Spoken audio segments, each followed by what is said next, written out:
everyone, and welcome back to my channel. My name is Autumn. For those of you who do not know me or are new to my channel, welcome.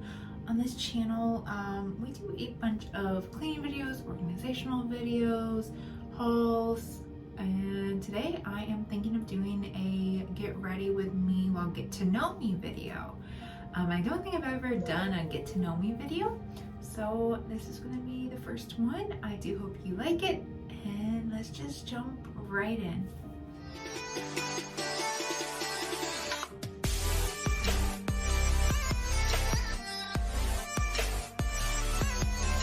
Always wanted to talk about was my labor and delivery. I never did make a video in regards to that, so I guess now would be like the perfect time. Oh my god, my bags are horrible right now. So yeah, I'm gonna talk about that actually. So forget the questions, let's just scoot those aside. I want to talk about my labor and delivery.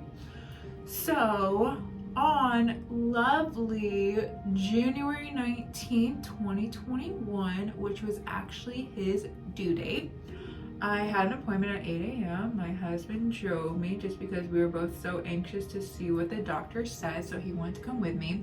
Of course, with COVID still going on, he wasn't allowed to come inside.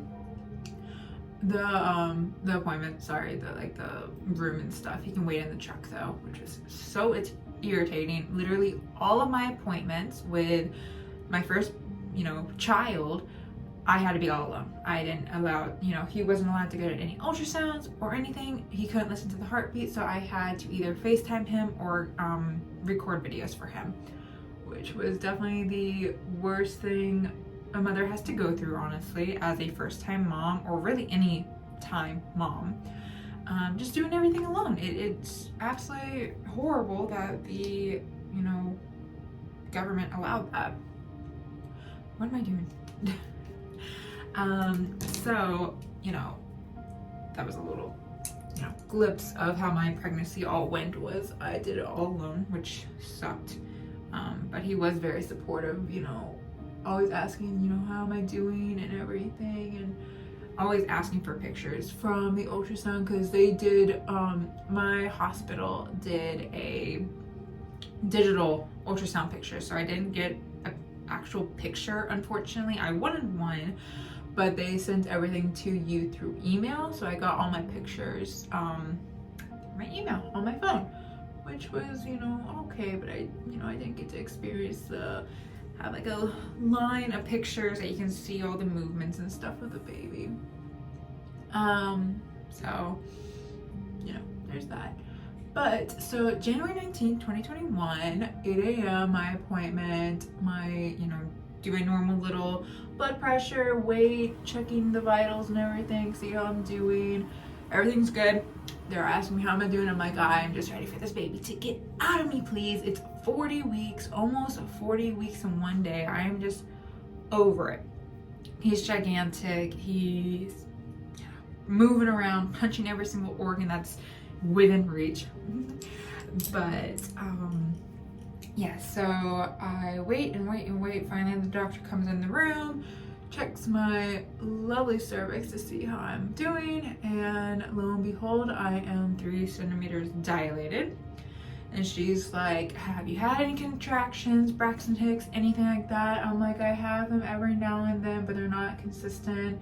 And I really want to get this baby out of me, preferably today. I am just over being pregnant. My back hurt, my legs hurt, everything just hurt, especially my ribs, because he found the sweet spot of kicking one single rib that possibly could have caused a fracture. So that was really fun.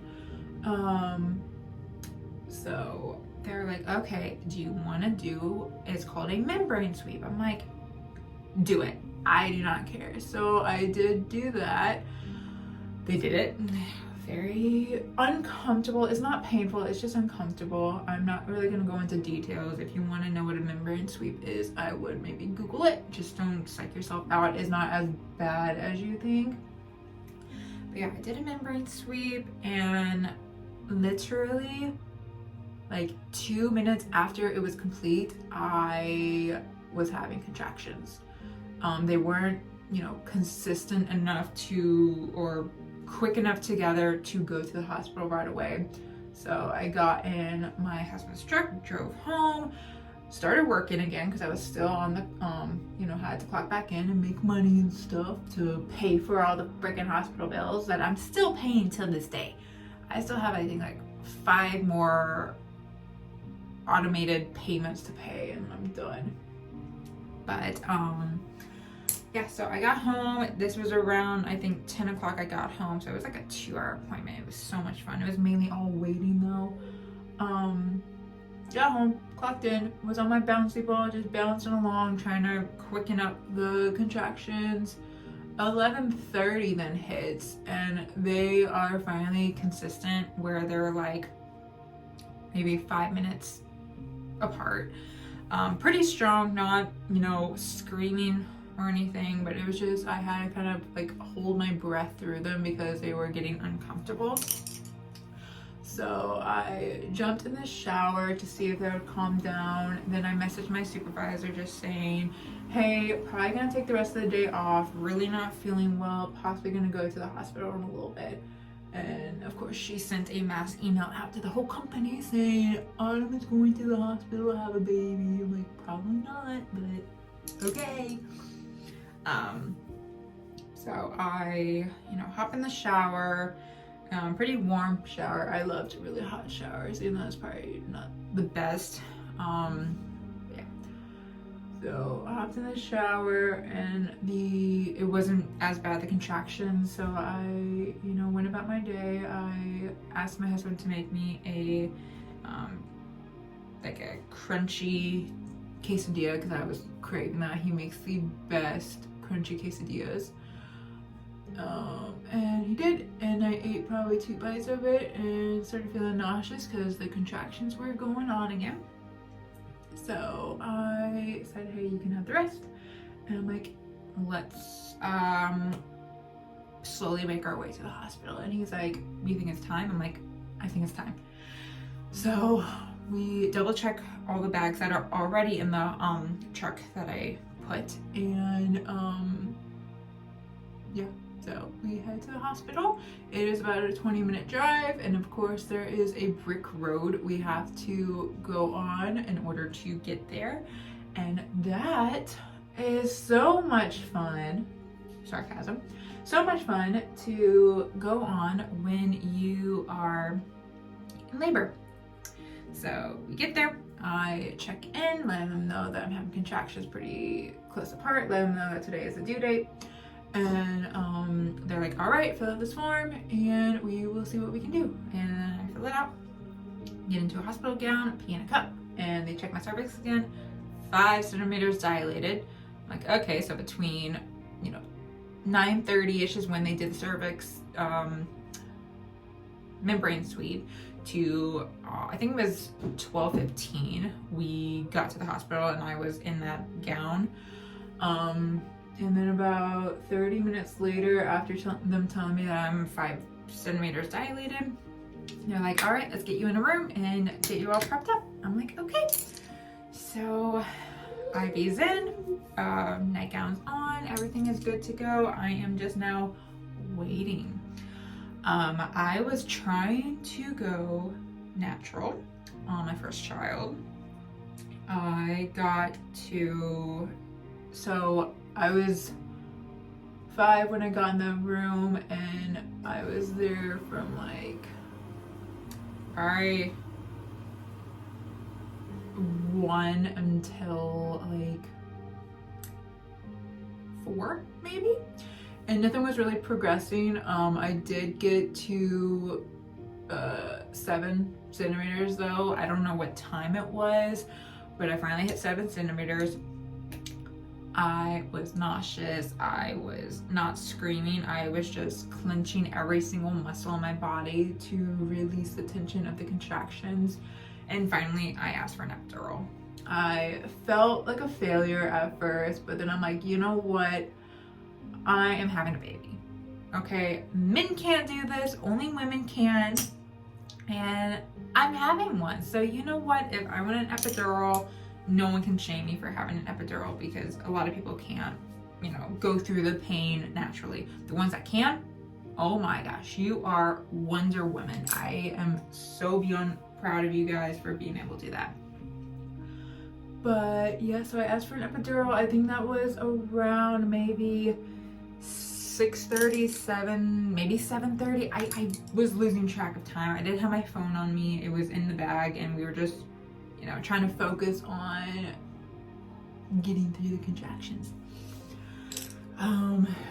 After probably about 15 minutes after I asked for the epidural, they finally came in with all the equipment and did it. So you do have to wait a while even after you ask for an epidural. Just keep that in mind for those of you who, want to get an epidural. Either ask for it up front, which I kept denying it, or you're gonna have to wait. So I had to wait, which wasn't that bad. Again, it was probably like 15-20 minutes. I had to wait, and then it took about 5 minutes to do.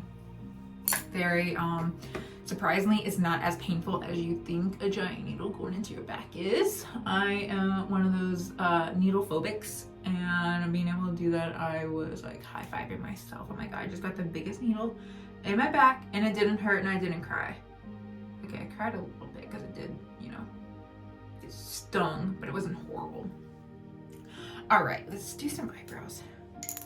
And then, I got it, and I could finally sleep.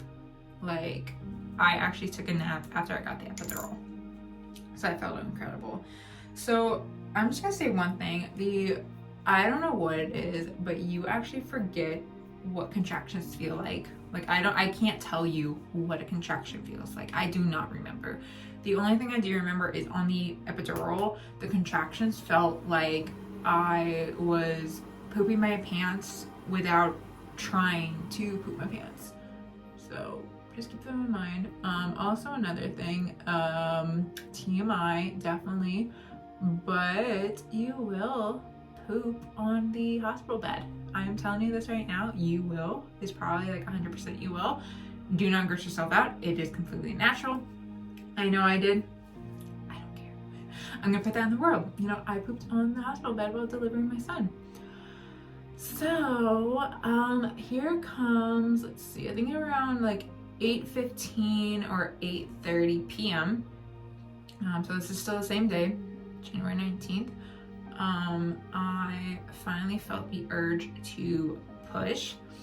They're like, well, let's hold on for like 10 more minutes, you're still not fully dilated. You're at probably 7.5, maybe 8. No, they're like, you're at 8 to 9 right now. And I'm like, okay. So we waited about 8 more minutes. My water still hasn't even broken either. So they're like, we're gonna break your water really quickly and see what that will activate. I'm like, okay. So 2 minutes later, they broke my water, and lo and behold, I jumped from the 8 or 9 to 10 automatically. So this was at, I believe, 8:30 this happened. And then I'm like, okay, I gotta push. So I actually started pushing while they were setting up everything. And I had my husband on my right leg, and I had another nurse on my left leg, and they were holding it while I started pushing because I couldn't feel anything downstairs, which was incredible.